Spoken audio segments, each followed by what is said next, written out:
پاکستان میں یہ باتیں ہونی ہیں. آپ اپنے عزائم بلند رکھیں. ہاں لبیک لبیک کے ساتھ آپ کھڑے ہو. سمجھ آئی بات؟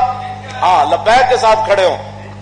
ہمارے لوگ یہ لوگ کہتے جی کیسے حالات ہوں گے. میں آپ کو آخری بات کر کے نا ختم کرنا چاہتا ہوں. فتح مکہ والے دن مشرکین نو پتہ سی حضور دا راستہ نہیں روکیا جا سکتا, لیکن اس دن بھی انہاں حضور دا راہ روکیا. تسی کی سمجھتے ہو بھائی دین ایویں آ جانا ہے؟ راستہ تہاڈا آخر وقت تک رکنا ہے, لیکن تہاڈے عزائم ہونے چاہیے اے راستے چ اسی رکن والے نہیں, اسی تے منزل تے پہنچن والے ہیں جناب.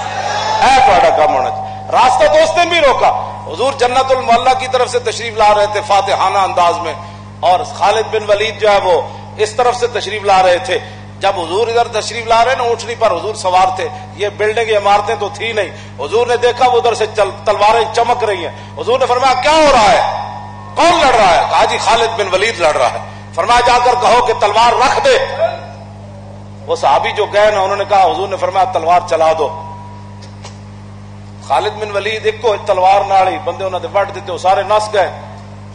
جدو حضور فرمایا میں تمہیں کیا تلوار رکھ دے, تسا کیویں کیا تلوار چلاؤ؟ انہوں نے کہا جی مینوں تو انہوں نے آگے کیا تلوار چلاؤ. حضور نے انہوں صحابی نو بلایا, فرمایا تسی کہ میں تمہیں کیسی تلوار رکھ دے تسی کیا چلا دو؟ انہوں نے کہا حضور میں جدو جا رہے سی رستے میں ایک بندہ ملیا جہاں سر جڑا آسمان تک بلند سی, فرشتہ سی نا. انہوں نے کہا اے گل نہیں کرنی, اے گل کرنی. حضور مسکرا پہ فرمایا اچھا اب جو چاہتا ہے وہ جو کرتا ہے.